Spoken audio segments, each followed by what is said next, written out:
Welcome to Sinful's Horror Stories. Tonight's video features truly horrifying tales from viewers like yourselves.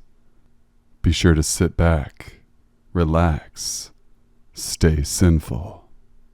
Story number 1. Every morning I let my dog out in the garden to pee, which requires that I walk out on the street and walk around the building.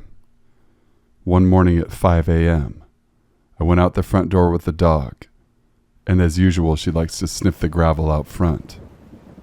I spotted a man on the opposite side of the road, watching me. Not thinking much of it, I just looked away to show him I wasn't interested. When I looked back up, he had walked closer, so I looked back down. I looked up again one final time, but this time he was standing right in front of me, on the opposite side of a small fence. Creeped out, I quickly grabbed my dog, since she's very small, and walked around the building. I felt his presence behind me, so instead of being trapped in a small garden with him, I circled around the building and went back inside. A couple of minutes later, I'm standing by the kitchen window, which overlooks a parking lot. When I looked up, I saw him again, leaning against a small shed, just watching me. I quickly walked away from the window, freaked out and figuring out what to do. I contemplated whether or not I should take a picture of him, but eventually decided not to. When I looked back out the window, he was gone. He had completely vanished. Story number 2. I was around 14 years old, riding my bike at night and taking some photos. I decided to ride on top of a nearby mall to get a better view. There was no one there, and after 10 minutes, I went to go to the other side when someone pulled up in their car. They pulled up next to me and rolled their window down, asking if I'd like to buy their son's Xbox 360. I declined, saying I don't want one since I had a computer. He offered to bring me back to his house to look at it, and at that time I didn't realize how terrifying this situation was, and how badly it could have gone. The mall I was at had lots of cameras, so I assumed he was trying to make it look like I was leaving with him willingly, like I knew him. I wasn't going to get kidnapped. I told him I didn't have any money for it, and to have a good night. He went and pulled away to the ramp entrance to the parking garage above the mall, and after a while I slipped away at the other exit. Story number 3. My name is Alex, and I recently posted a story on this channel not long ago. The story continues from when I received a text from a man who broke into my home and chased me into my bathroom. After getting that text that read, "You were lucky in that bathroom," I couldn't sleep. Like I said, I was so paranoid that guy was still out there watching me. I kept taking a quick look through my blinds to see if I could see anything. That's how I spent that night, checking through the blinds and watching South Park. I reported the text to the police the next day, and they said they would look into it. Life goes on, and I still had to go to work the next day. Like before, I would get home around 3, 2 or 3 hours before my mom would. I was scared to enter my own house, to be honest, and did so with caution. I tried to relax and not let this fear take over my life. I went to use the bathroom, and then walked into my bedroom to change, and then headed downstairs to make a snack. As I was walking downstairs, I noticed the front door was open. When I say open, it was slowly swinging like someone had quickly darted out the house. I tried to think rationally and thought maybe I left it open, or maybe I didn't close it properly, and the wind had blown it open. That night around 12:30, I received another text from an unknown number. This time the text read, "Check under your bed." My heart started racing, thinking that guy was under there hiding. I checked under my bed. He wasn't there. There was an iPhone. I received another text shortly after. Go into messages. I checked the messages app. There was only one mail. It was a video. Nervously, I hit the play button It was someone recording themselves placing a phone under my bed, scanning my bedroom, and in the audio background you can hear me coming upstairs, and then see me heading into the bathroom that was filmed through a crack of my bedroom door. Then whoever was filming ran quietly downstairs and out the door. I suddenly felt the need to check outside, and this time I did see someone, a figure standing outside my backyard watching me. Before walking away, I had enough time and I showed my mom. We didn't bother with the police as they haven't been very helpful. The next morning we packed our things and went to stay with our relatives in North Carolina. We plan on moving out there soon. I have no idea if the man who was in our house was the same as the one who ran after me up the stairs. I have no idea. This experience has scared both me and my mother. Hopefully we can have a fresh start out there. Story number 4. My name is Calvin, and I'm 25 years old. This story happened when I was 12. I lived at home with my mom and dad and younger brother Joel, who was 9 at the time. My parents were going to be gone all evening to a work party my dad had to attend. My mom trusted me to look after my brother until they returned. Me and Joel were excited to be left alone and decided to order a pizza. We watched a horror movie we weren't allowed to see and played some Need for Speed on PS2. Eventually, like most kids do, we got bored and tried to figure out what else we could do to pass the time. I remember we still had our old Nintendo 64 packed up in our attic, and it had been a while since we played it, so Joel and I decided to head into the attic to see if we could find it. I'm not sure how long we were looking around, and I didn't know what the time was, but we couldn't find the Nintendo 64 anywhere. "It's not here," Joel said. "It's in here somewhere," I replied. At that point we heard the front door open and close, and I said, "Mom and Dad are home now. Ask them where it is." I continued looking while Joel went and asked our parents. Not even 30 seconds later, Joel came running back into the attic. "What did Mom say?" I asked. "It's not Mom and Dad," Joel loudly whispered. "What? What do you mean?" "It's some strange man." I started to hear footsteps coming up our stairs. As quietly as I could, I pulled the steps up and closed the latch, praying the man didn't hear anything. I gestured to Joel to keep quiet by pressing my fingers to my lips. I could see the latch to the attic was being pulled, and I quickly grabbed it and held it as tight as I could. After a few tries, thankfully the man stopped, and I could hear footsteps walking down the hall away from the attic. Unfortunately, one of the boxes we had been searching through fell on the floor and made a large noise. At this point, the man ran back up to the attic latch and started yanking the cord, this time very aggressively, trying to force it open. I wasn't sure how long I was able to hold it for. I told my brother Joel to go and hide. I don't know why, but the man abruptly stopped and ran off somewhere. I assumed out of the house. I still held a firm grip on the attic latch. I knew it was safe because I heard our parents downstairs, calling our names. The man must have heard them and got spooked and decided to run away. Joel and I ran down to our parents and told them what had happened. The police were called and we told them what happened. Also, Joel gave a description of the man as best as he could. To this day, we had no idea who that man was, how he got in, and what he was planning on doing. It's scary to think what might have happened if we weren't in the attic. Story number 5. My name is Rose. I'm 28 years old. The story happened to me last week. I was sitting down one evening around 9:30 p.m. watching TV when I could smell smoke coming from the window behind me. This confused me a lot, as I live in a very rural area next to a large forest. There are no walking paths of any kind, and my nearest neighbor is about a mile away, so there shouldn't be any people around this area, especially this time of night. I peeked out the window and couldn't see anything. I let it go, About 30 minutes later, I could smell smoke again. I checked the window and still couldn't see anything, but this time I decided to go outside and have a better look for myself. I couldn't see anyone or anything, but what I did see under my windowsill were about 10 cigarette butts and lots of footprints. I immediately felt sick and became very paranoid of my surroundings.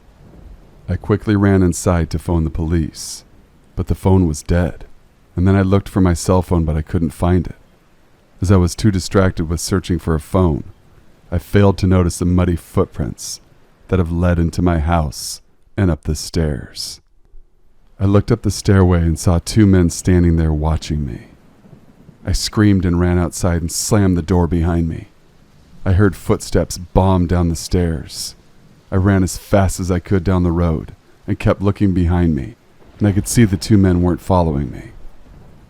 I decided to run all the way to my nearest neighbor, a mile away, and call the police. It took a while, but the police did arrive and escort me back to my property. I anxiously waited in the police car as they searched my house.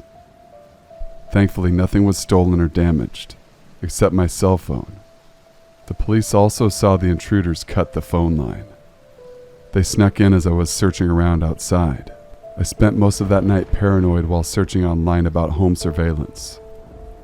I kept checking out the window to see if anyone was around, and there was.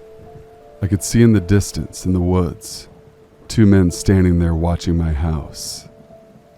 I'm now considering moving. Story number 6. I grew up in a very small town surrounded by farmland. When I was 17, I bought an old convertible from Craigslist for a couple $100, and of course, thought it was the coolest thing that ever existed, so I spent as much time as possible in it. Also around this time, I'd heard from 2 separate friends in school that their dogs had gone missing, about a few weeks apart. While this was really sad and I felt for them, it wasn't exactly uncommon in a semi-rural town where a lot of yards either didn't have fences or just had run-down ones. The 3rd dog to go missing that I heard of was actually my neighbor's. Her name was Molly and she was a poodle. 2 nights after I heard about Molly, I drove my car to this long dirt road at the edge of town to have some alone time and smoke. There are no houses on this road, and it's over a mile long.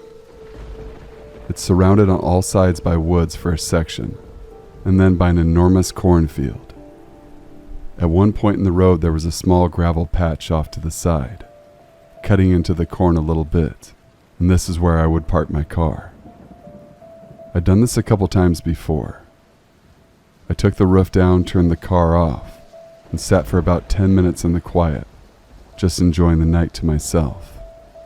I'd like to mention here that this road is about as out of the way as it gets, and the corn stretches for over a mile in both directions, on either side of the road. This is not a common place to see another person, not even during the day.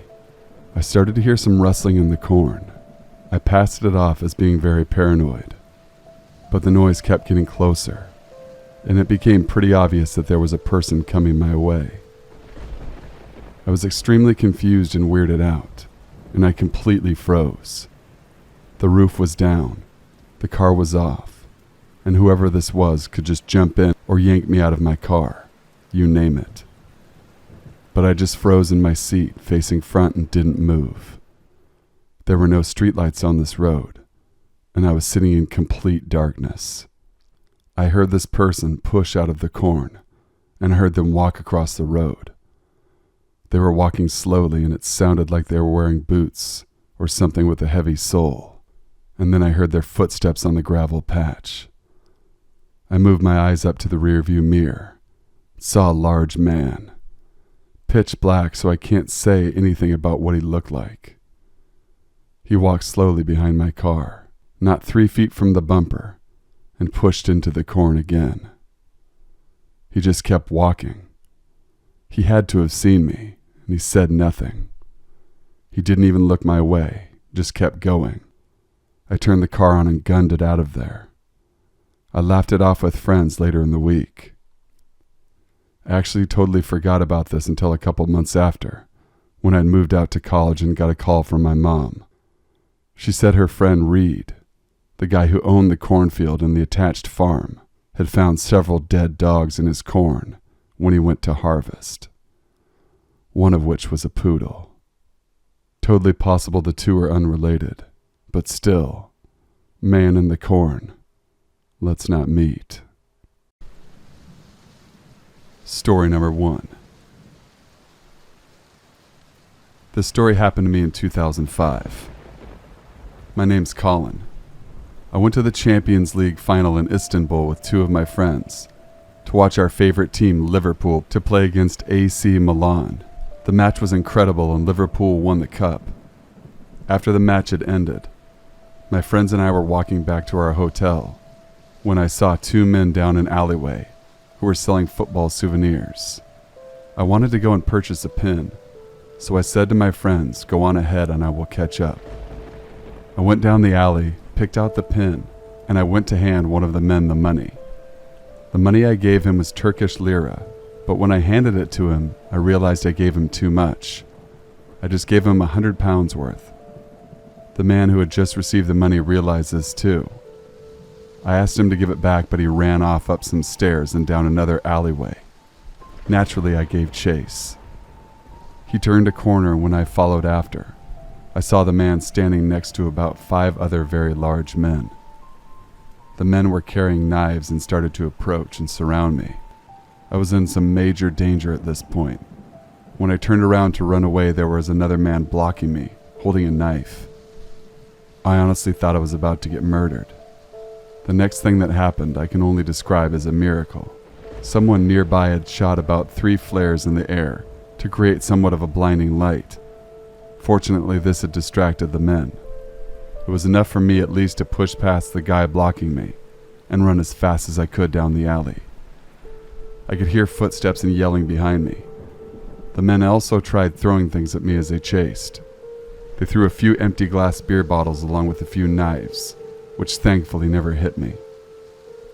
I eventually ran out onto a main street where some more fans were. I got to the hotel I was staying at and made it in one piece. I hate to imagine what would have happened to me if those flares didn't go off, or if the men had caught up. If you're ever in a country you're unfamiliar with, make sure you stay on the main streets and never go into alleyways alone. Story number 2. This story happened to me last week. My name is Robert. I was driving home late around 10 p.m. The road I was driving on was pretty empty. You could see a truck pass by in a car now and then, but overall it was pretty deserted. There was a car behind me, and it had been there for a while. I didn't really think anything of it at the time.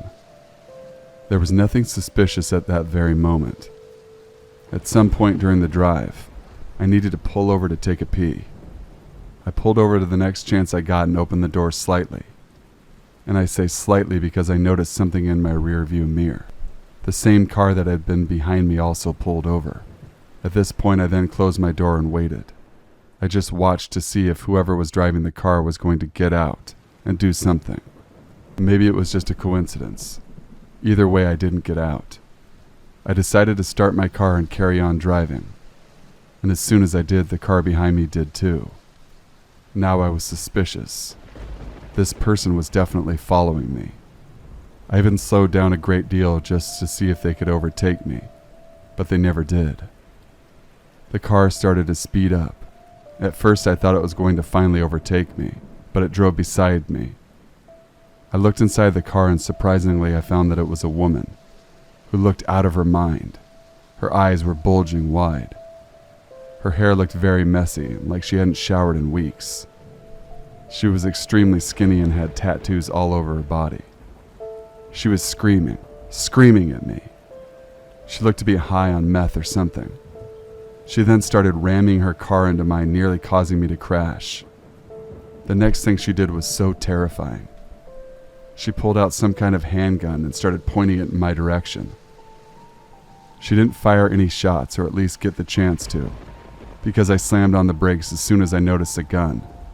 and realized that this crazy woman might actually shoot me. As soon as I slammed on my brakes, the woman lost control and crashed into a rail.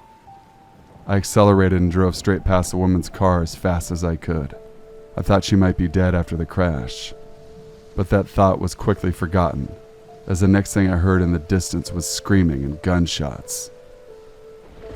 The crazy woman who tried to kill me was still alive. Story number 3. This happened when I was 10 years old. My dad was working abroad, so it was just my mom, sister, brother, and myself living in a rural area. One night around midnight, someone started pounding on our door. We lived in a very safe place, so no one locked their doors. But since my dad wasn't around, my mom was a bit paranoid and always made sure that the doors were locked for the night. She went to the door and without opening it asked who was there. Some guy replied saying he was coming back from a party, was trying to walk to town, and got lost and if she could let him in. My mom said that he was walking in the wrong direction because he was walking away from town and pretty much gave him directions how to get there, but he still kept saying he was lost and to please let him in. At this point, my older brother screamed across the house to ask my mom what was going on. When the guy heard my brother, he literally took off running. We could literally hear heavy footsteps. We heard a car door slam and a car driving off with screeching tires. My mom later said that this guy must have thought there was an adult male in the house because my brother's voice was very deep. We don't know what this guy wanted, but sure enough his intentions were not good since he lied about being alone and walking. My mom phoned the police and they drove around the neighborhood, but they couldn't find anything. So to the creepy guy trying to get into our house in the middle of the night, let's not meet again. Story number 4. We live in a small European country, and at the time it was safe to leave the door unlocked. There was an open balcony connected to the main bedroom, and we were on the ground floor. It was a hot summer night and my dad left the glass balcony door ajar to let some air in. His bed was right next to the balcony door, and he remembers waking up feeling uncomfortable and not being able to fall asleep again. In the meantime, it started raining. He started feeling frustrated and got up to smoke, stopping in his tracks when he saw fresh, muddy footprints leading all the way to the glass door. They were around size US 12.5, and it looked as if the person had been standing there for quite some time, possibly trying to break in, but seeing my dad or something else. He quickly locked the door and went to check on me. It was after that incident that he enclosed the balcony. I was very young and didn't even remember it. That room is now my room, and the first time he told me that story, I wasn't able to sleep for days. So to the muddy footprints man, let's never meet. Story number 5. It was a Sunday early in the morning. I live in the suburbs, but my parents own a farm that I enjoy going to because I get to see my dog. Molly is a mutt, but she's not a tiny dog by any means. At that time, I felt very safe around her and would often take her for walks in the forest that was nearby. That day started off like any other. My dad and I got in the car, drove around for a while, and arrived at the farm. I immediately got out of the car and hugged Molly. My parents always got angry when I hugged her, since I smelled like her for the rest of the day. I put her leash on and asked my dad if I could take her for a walk. He always thought that we would just go down a road and back, but I always found it more interesting to take her into the forest. I always felt a certain kind of peace and relaxation there that was unmatched by anything else. So we took a turn and headed to the forest. Usually when we got there, I'd take her leash off so she could explore on her own. Most of the time I would carve my name into a tree or look for anything else interesting. I was playing baseball with some rocks and a wooden leg, presumably from an old table, and then I heard it. Molly was barking at something. This wasn't unusual when we were in the forest. I thought it was a fox or some other animal, so I quickly grabbed the wooden leg for a weapon. I knew that if it was a fox, I wouldn't attack it, but I had a sense of security while I was holding it. I called out, "Molly, Molly," but she just kept barking. This was very strange for me since she always came to me when I called her. I followed the sound of her barks and stumbled across a scene I'll never forget. There was a man, probably in his late 50s, half naked, carrying a large machete in one hand and holding moonshine in the other. This was the first time I stumbled across someone in the woods, let alone someone half naked and carrying a big-ass machete. He was completely ignoring Molly and hacking away at the ground for some reason. I didn't really know how to handle the situation. Even now, I have no idea how I would handle it. "Sir, are you okay?" I asked in confusion. I don't think I understood the seriousness of the situation at the time. He turned around, revealing his face. He had some of the clearest blue eyes I've ever seen to this day. I could see them so well because they were open wide. "Come here, boy. Look what I've dug up." I was afraid that if I didn't listen to him, he would start chasing after me, and that was something I wanted to avoid at all costs. I got closer but kept a fair distance. I didn't see anything, except for an empty hole in the ground. He returned to hitting the ground with his machete, occasionally taking sips from the bottle. I used this window of time to get my dog and started walking away slowly, as to not notify him that I was leaving. But then I took one final glance at the man. His head was dug deep in the hole. I was intrigued, so I kept looking. I know how stupid of me. He finally got up from the ground. I was shocked when I saw him carrying a bone in his mouth. I have no idea what animal it belonged to, if it even did belong to an animal. I had seen enough and started sprinting with my dog. As we ran, I heard him laughing, and then I saw something flying from the corner of my eye. It was that damn machete. I heard him yell, "Damn it!" This made me run even faster. I know the forest very well, so I wasn't afraid of getting lost. I ripped through the branches and bushes until I got out of the forest, but I didn't stop sprinting until I arrived at the garage, where my father was testing out lights on our tractor. I didn't tell him a single thing about the man, since I was afraid that he'd get angry and wouldn't allow me to walk Molly anymore. Needless to say, I never went to the forest alone again. Man with that giant machete and bone in your mouth, let's never meet again.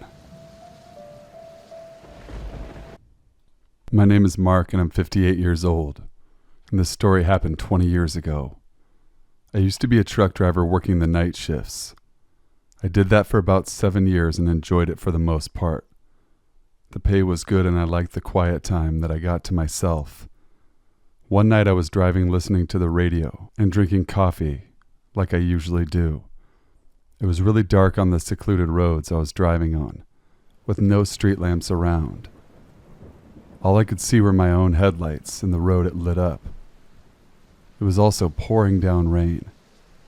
I came across a car that was pulled over to the side of the road, and two men who then ran into the forest, leaving the car doors open. I don't know why, but something made me stop and pull over as soon as I drove past. I turned my radio off and thought about what I just saw and what I should do. After some thought, it did look odd, so I decided to check it out. I grabbed my flashlight and walked down the road towards the car. When I got there, I couldn't see anyone around. I spoke out and said, "Hello? Anyone there?" I shined my light in the car and had a look inside. The car was on and the keys were in the ignition.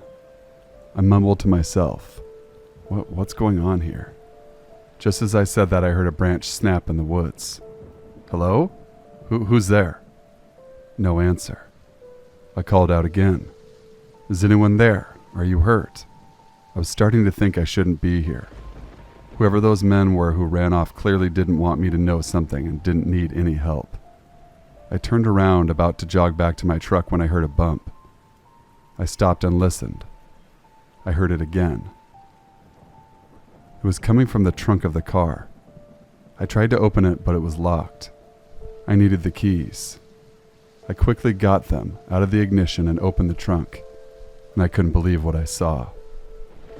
There was a woman who was gagged and tied up. She was bleeding on her forehead and tears streaming down her face. I removed the cloth from her mouth and she was begging me to help her. Before I could do anything, the two men ran out of the trees and attacked me. One of them hit me really hard on my knee with a crowbar, and I dropped to the floor screaming in pain, whilst the other one hit me with a bat on my legs a few times to make sure I wasn't getting up. They both ran into the car, slammed shut the trunk, and drove off. That whole time I could hear the woman screaming for help. I tried to get up, but I was in too much pain and I couldn't stand. I managed to crawl back inside my truck and radio for help. I told police what happened. That woman was never seen again. Story number 2. I was driving home one night, as I had not seen my family for 2 weeks. Filled with excitement, I decided to take a shortcut through a desolated area that I didn't know too well. I had heard stories through the scanner about it, mostly ghost tales, and I do as a matter of fact believe in ghosts, but my eagerness to surprise my wife and kids got the best of me.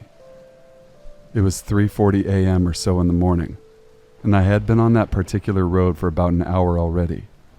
Nothing out of the ordinary had happened yet. Suddenly, I get to an area packed with old creepy trees on the side and tons of shrubbery. As usual, my radio was on, and out of nowhere the horrible static starts crackling through the speakers. I started to feel chilly and uncomfortable when, wouldn't you know, I saw a man hanging from a tree on the side of the road. There he was. His body was even swinging from side to side. I stepped on the brake as fast and as carefully as I could, but I kept looking through the rear view mirror, and he was still there. I grabbed my coat, my gun, and my flashlight, and I had my phone in my pocket and I started to dial 911. But there was no signal. I made my way through the shrubs, and when I reached the tree, he was gone. I moved the flashlight around thinking maybe he had gotten free. I went back to my truck, looked back, and there he was again, hanging like I had seen him before. After this, let's just say I didn't take any shortcuts anymore.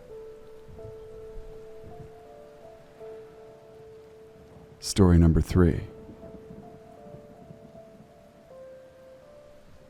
My friend and I stopped at some shady truck stop off Interstate 37, going towards Corpus Christi, Texas.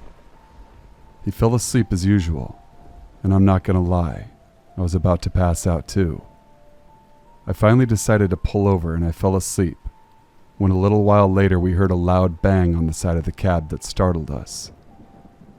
We woke up immediately to find this large lizard-like creature with red glowing eyes and sharp-looking teeth staring back at us. No, it wasn't the creature from the movie Jeepers Creepers, and you don't have to believe me, but we both know what we saw that night. It stood there I don't know how many minutes just looking at us. Nothing else. After that, it flew over the cab and took off in the dark of night. Story number 4.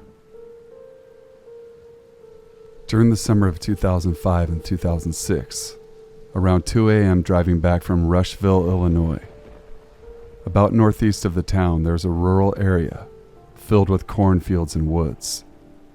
My father was driving and I was in the passenger seat when my dad suddenly taps my shoulder, points out the window, tells me to look. About 300 yards out or so, there's a large object flying a few hundred feet away from the ground, smoothly and constantly passing us. It looked like it had either 1 or 2 levels, rows of lights that went along the side and bright large rectangle windows with rounded corners spewing out white lights. It made no sound and it flew straight. It did not rotate and had no blinking or flashing lights of any kind, indicating that it could be some sort of small plane or traditional aircraft. It kept flying straight forward and disappeared in the distance. I turned to my dad and we both looked at each other and said, "That was interesting." We proceeded to continue driving home with no further incident. Story number 5. Many years ago, I was on a shift called Meet and Turn. This is where the driver that is domiciled out of the city will drive a load halfway to its destination, while the other driver that meets him halfway and brings the load where it needs to be delivered. I had been doing runs like these for several months, and I found out that I had to meet on point an hour before the other driver arrived. It was a dark and empty lot around 3:30 a.m., so since there was still some time to kill, I decided to close my eyes and take a short nap. About 10 minutes into my nap, I was awakened by a barking dog. I tried to ignore it, but the bark carried on for several minutes and grew louder and closer. At this point, it became clear that he's either trying to alert me of something, or he's just being a pain in the butt. I sat up and looked out my window, and what I saw left me motionless. Standing there, inches on the other side of the glass, was a man around 35 years of age. He was a large fellow, and he was barking at me. His eyes were crazy, and he was even frothing a little from his mouth. The sheer creepiness struck me, and gently, without making any sudden movements, I reached down and started my truck slowly, started to pull away. As I was doing so, he was chasing after me, much like you would expect an angry dog, and still barking as I kept pulling away. Needless to say, I don't take naps on the job anymore. Story number 6. I used to drive between San Francisco and Cheyenne, Wyoming, a lot of times. It's about a 16 to 20-hour drive depending on the weather. My second time driving that route, I was driving at night, when suddenly my truck starts to make this odd grinding noise. It sounded like I had run over something and it got stuck. It was 2 a.m. I pulled up to a very well-lit rest stop and wake my buddy up, who had been sleeping the whole time. As we both make our way out of the vehicle, I started to explain to him the situation about the grinding noise. When we started to hear what sounded like a child crying, there's not a car in sight beside ours. At the same time, we had heard frequent stories about child trafficking and kidnappings nearby, so we decided to check it out. We grabbed our flashlights and made our way towards the bathrooms, since the noise was coming from there. As we got closer, we realized it was coming from the woman's bathroom. It's a low, dull sobbing, and we were prepared for the worst. We walked in expecting to see someone brutally beaten or worse. We see nothing but only hear the sound. It is still there, but there's no one there. It's completely empty. We turn the lights on and still nothing. We checked each stall just to make sure and nothing. We even looked exactly where the noise was coming from and again, nothing. Is it a hidden camera? A speaker? What the fuck? My buddy sees a small window and opens it, and the noise deceased. We stood there for a few seconds and the window slammed shut on its own. Crying begins again.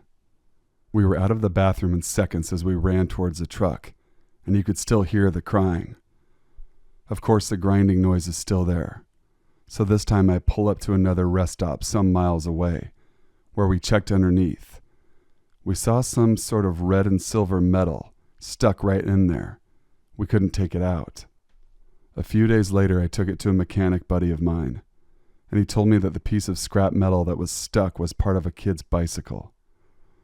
I don't know if this is somehow related to our experience, but it was one of those moments for me that I will never forget. Number 1. My name is Craig and I'm 15 years old. I love to play ice hockey, and I play on a team. After practice, I always stay behind to work on my shooting. I'm the only one who stays behind while the rest of the team heads home, but I like it that way. I prefer to have the ice to myself. I was doing my thing after practice like usual when I heard some skates on the ice. I turned around to see someone standing at the other end of the ice rink. He was tall, wearing an old hockey goalie mask. He had long black hair and an old Anaheim Ducks jersey on. For a second I thought it was one of my teammates or coaches playing a prank on me. He was just standing there staring at me. I said, "Who's that?" "Scotty, is that you?" No answer. He then slowly passed a puck towards me, and it slowly stopped right in front of me. He then tapped his stick on the ice like when you call for a pass. I didn't do anything, only stare uncomfortably and confused at this strange guy. He tapped his stick on the ice once more, this time more aggressive. I nervously then passed the puck back to him. He then passed it back to me. I wanted to leave the rink because this guy was creeping me out, and I didn't know who he was. He certainly wasn't a teammate or anyone I knew, but the exit was on the other side of the rink, right where the creepy guy was. He tapped his stick once again, still aggressively, so I passed the puck back to him and he passed it back to me. I spoke out saying, I think I'm going to call it a night." When I said this, he turned around, and I thought he was going to leave. But unfortunately, he never left, but he walked over to the door to close the door to the ice rink. At this point, I was extremely scared. He then skated fast, really fast towards me. I thought he was about to attack me, but he stopped abruptly right in front of me. Now staring into my eyes, he looked angry. I couldn't say or do anything. I was honestly frightened for my life at this point. This man was much bigger than me and could easily overpower me. He then slid aside, sort of saying that I can go past. I then quickly skated to the other end of the rink and exited through the door. I turned around to see what the strange man was doing. He was just standing there watching me. I walked off towards the changing rooms when I heard a tapping coming from the rink. I don't know who that man was or what he was doing. It was obvious he wasn't all there in the head. This took place about a month and a half ago, and I haven't seen the guy since. I still stay behind after practice, but I'm always paranoid I'm going to hear that tapping on the ice. Story number 2. When I was about 13, I was playing football with 3 of my friends. 2 of them were 13 and 1 of them was 11. The youngest one was a friend's younger brother. We were on the field playing football, having a good time, and at one point the ball got booted over the fence into a garden. We were having a little argument over who should go over and get it. Just as we were discussing it, a man walked onto the field with a football of his own. He said, "Hey boys, you can play with my ball if you'd like." The man didn't look right at all. I couldn't see any children with him, or anyone around the park for that matter, so it was clear he was there on his own. He was wearing a football jersey that was too tight for him, and shorts were way too short. My friends and I awkwardly looked at each other, confused. Then one of my friends said, "Okay, we will play with your ball." Unexpectedly, the man said, "Great, so I can play with you." I'm not sure about the rest of my friends, but I thought this was very odd. Why was a 30-year-old wanting to play with 4 young boys who were complete strangers? We were a bit confused, but still we were young and just wanted to play football, so we agreed and let him play. We each introduced ourselves to him, but when we said our names, he gave each of us a hug, kind of like you do with your friends. Only we weren't friends, and the hugs went on for a few seconds longer than they needed to be. The man said his name was Evan. We started to play football and kick the ball around. During our playtime, every time the man tried to tackle, he was always overly physical with us. He would always use his hands to grab us when we were too close to him. He did things that were completely unnecessary. I said, "I think I'm going to head home. I'm pretty tired." 2 of my friends agreed. Whether or not they had enough of this weirdo, I don't know. But the 11-year-old kept saying he wanted to stay and play football, as if there wasn't enough red flags going on. The strange man then said, "Well, He can come to my house and play football. I'll drop him off later. My friend, who is the brother of the young boy, said, no, he has to come home with us. The man then put his hand on the back of the 11-year-old boy and said it's no problem. He can have fun at my house and I will give him back later. I grabbed the young boy's hand and walked him out of the field. The man just stayed on the field looking at us as we walked away. I won't ever forget his face. The man went from smiling and happy to the most bitter, crazed psycho I had ever seen. It was quite clear that that man had only one thing in mind. Story number 3. It was a nice sunny day outside, and me and a bunch of my friends were playing baseball in the nearby park in our neighborhood. We were about 15 or 16 years old at the time. During the game, I went to get a sip of water from my bag when I noticed a hooded man sat on a bench watching us. At first, this wasn't unusual, but I kept my eye on him the whole time we were playing, and I noticed he never left the bench, never met with anyone, and never took his eyes off of us. I thought, yeah, it was weird, but I tried to just enjoy playing baseball with my friends. At some point during the game, I was out fielding and happened to notice the man had gone from the bench. I thought to myself, okay, see, I knew it was nothing. The ball got hit and went over near some bushes next to where the hooded guy was sitting. I was closest, so I ran over around the bushes to get the baseball. I couldn't find it. I looked around while my friends were yelling at me to hurry up. Suddenly, I noticed a man standing, hiding behind a tree. It was a guy that was on the bench from earlier. He was looking at me with a menacing expression on his face. He then pulled something out of his pocket and said, "Looking for this?" It was a baseball. I said, "Oh, yeah, thanks for finding our ball." I put my hands up gesturing for him to throw me the ball. He put the ball back in his pocket and said, "Come here and take it from me." I hesitated, standing there watching him with nervous confusion.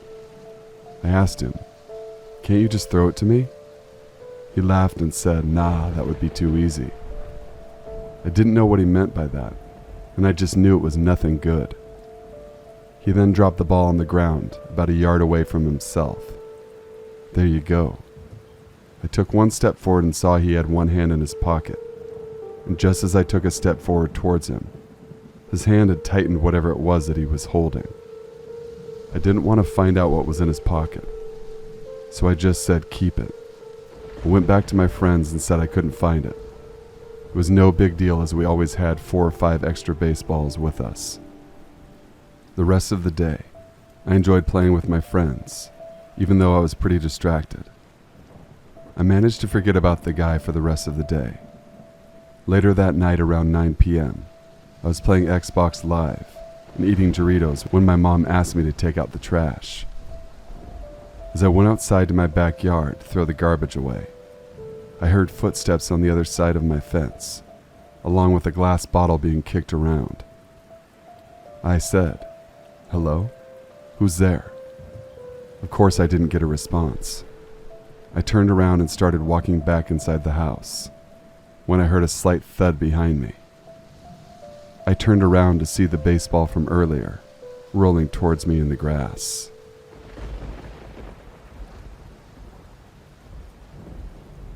This happened in the early 2000s, and I was around 12 years old. My dad passed away 2 years before, leaving my mom, sister, and myself. To help cope with my father's passing, my mom took me to an animal shelter to pick out a dog, since having a large dog is something I always wanted. In one of the cages was a small shepherd husky, huddled up in the corner, that right away I fell in love with. When this incident happened, he was 1 year old, 90 pounds. My mom was working nights, and my older sister was taking advantage that my mom wasn't home, and would constantly leave me alone. I didn't mind though, because then she couldn't boss me around.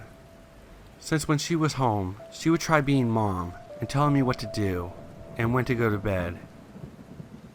We lived in a small middle-class suburb with low crime rate, and I wasn't scared to be home alone.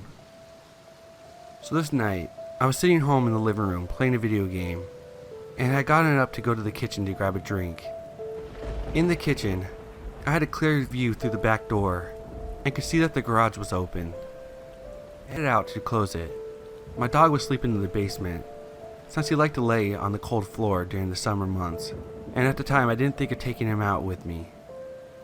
I step out the door and make it about 5 feet, when I noticed in the darkness a crouched shadow moving in the garage. I froze, trying to get my eyes to adjust to make out what the shadow was. It finally hit me when I saw the figure stand up and turn towards me. I was terrified and felt like I had been glued to the spot. I knew this person could see me since the back porch light was on and shining above me. At that moment, the figure started running towards me. I was too scared to move and let out more of a yelp than a scream. But that was all it took for my dog to hear, and the next thing I hear is him behind me, snarling and growling. I could make out it was a man, but no features, as he was now frozen, seeing the 90-pound beast behind me. He turned and ran for the back fence with my dog right behind him. The guy made it to the fence, and since it was only 4 feet, he hopped right over it before my dog got to him. After he got away, my dog came running back to me, and we went inside where I barricaded the doors. I don't know why I didn't call the cops, and I never told my mom or sister what happened. One thing that still bothers me was he had to know that I was inside, since the lights were on and the blinds were open. So why did he risk hitting a house where he knew someone was clearly home? The next morning, after my mom was home, I went outside and finally closed the garage, and noticed that he had been going through my dad's toolbox. I locked the garage and never told anyone what happened.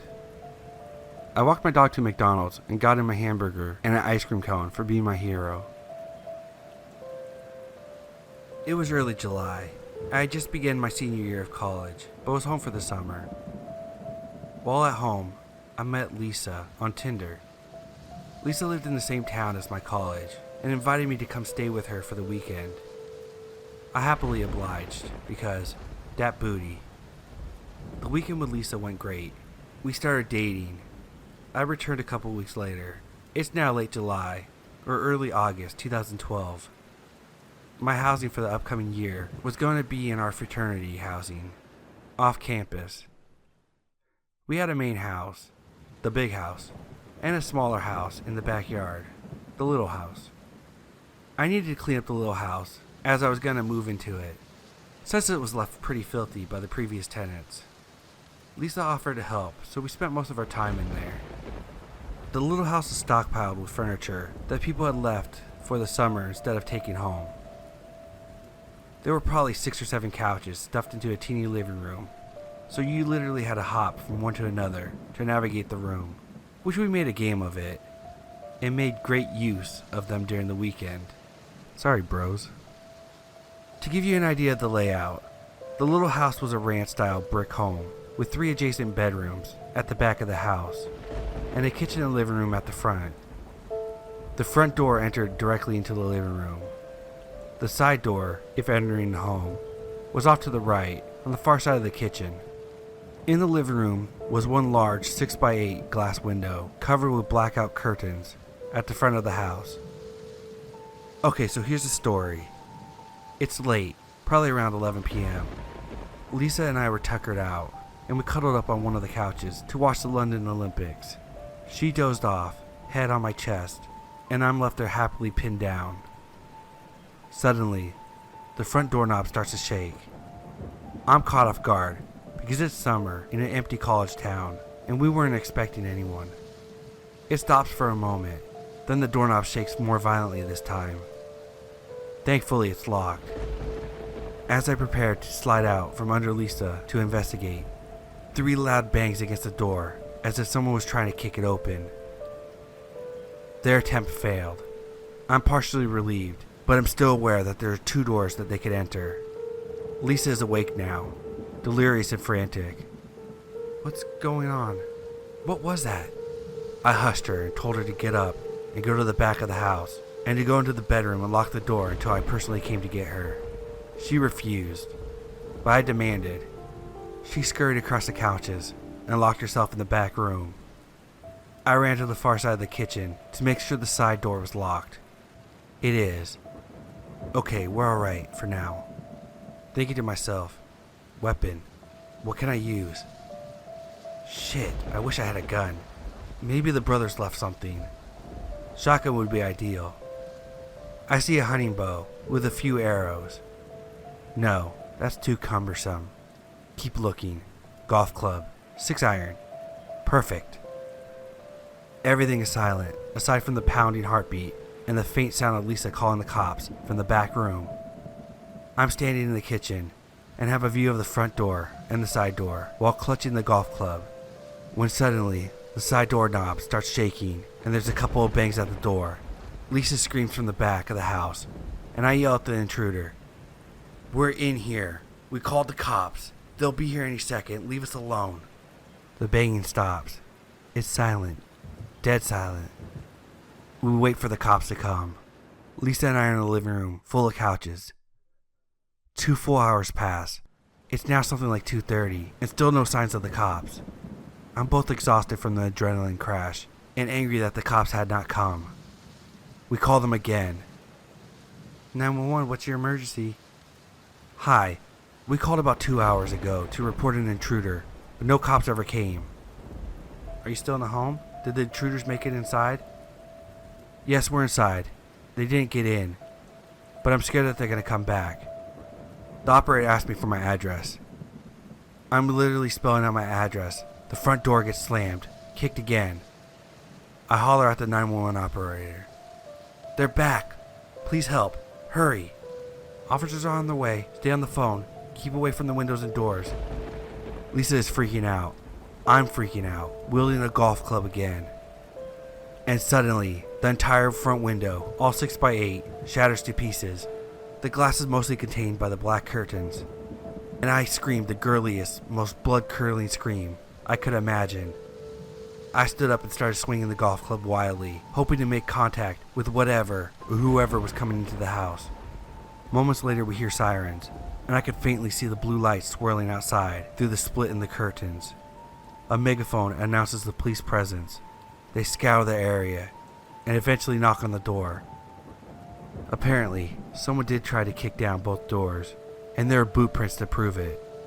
The window was shattered by a malt liquor bottle.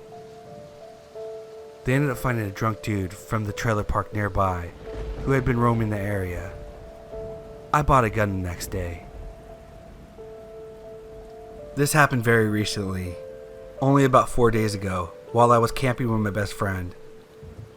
We were both seniors in high school, and we were on a road trip for spring break. We live in Oregon, and drove down the coast to Northern California. We had a late start leaving our houses, and arrived at a little beach south of the Redwoods just after 9 p.m. It was pouring rain, and dark out, so we parked on a dirt road that had access to the beach, and decided against walking down the sand to set up camp. My friend drives a Toyota pickup with a camper shell covering the bed, which has a mattress in the back, so we decided to just sleep there. The beach area where we were was very secluded and belonged to a local Native American tribe that didn't mind visitors using the site, as long as they were respectful. After talking for a while in the shelter of the truck, my friend falls asleep. Before drifting off myself, I realized I had forgot to lock the passenger door of the truck. All of our valuables were stored in the cab, so I hoped nobody would come along and rob us in our sleep. After a dreamless few hours of sleep, I heard the sound of the driver's side door handle of my friend's truck begin to lift. The door happened to be locked, and I was awake at this point. Terrified whoever had been trying to open the door would go around to the unlocked side, or try to get into the bed, where they likely had no idea we were sleeping. It was still dark out at this time, but I heard footsteps start to walk around the back of the truck. I grabbed a flashlight and shined it through the back of the window of the camper shell, in hopes of alerting the intruder that people were in the vehicle. I heard footsteps get a little farther away. Then I heard the sound of sticks snapping and something heavy being thrown. Then the man let out a long, guttural yell. A few moments passed and more things were thrown, and more general yells mixed with the occasional F-bomb at the top of his lungs. It didn't take more than 2 or 3 yells before I woke up my friend. Dude, There's a crazy man outside. He tried to get in the truck. Now he's walking around yelling. As I shook his shoulder. My friend sat upright and tried to peer out the window, but it was still pitch black out. I checked my phone, and it was 5 a.m. The sounds of the man walking around the woods near our truck didn't let up. Neither did the frequent yells and sounds of him throwing and smashing what I could only guess were logs or large rocks. Occasionally we would hear his yells from farther away, and we thought he was leaving, only to have him return yelling right by our truck only moments later.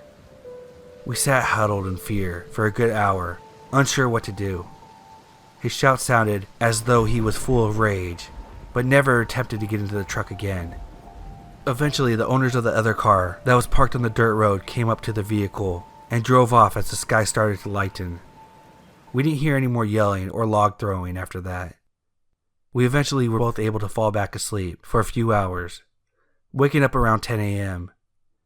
It was hard to believe that terrifying hour at the crack of dawn even happened, but both of us remember it too vividly to dispute. We still have no idea what the man was doing or why he sounded so angry.